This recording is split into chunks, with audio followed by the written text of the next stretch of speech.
everyone, it's Miss Allison and I hope you're having a fantastic day.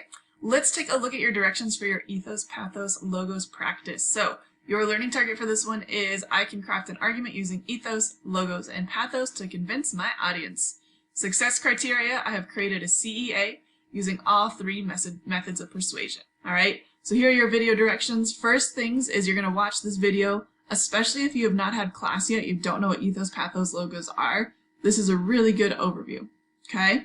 Next, you're going to watch this clip from Hidden Figures, or the clip from Hidden Figures, and answer some questions. And then finally, you are going to pick from some random prompts down here that are just some persuasive situations, and you're going to write a CEA using each type of persuasive device. So, right here you have a reminder or a definition of what each one is.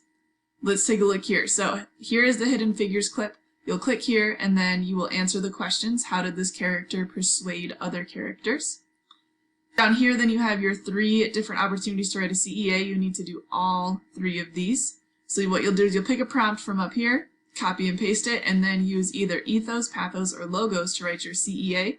The goal is to write one of each. So like if I use Pathos here, then Ethos here, then Logos here, whatever works for you. Alright? I hope this makes sense, guys. Let me know if you have any questions.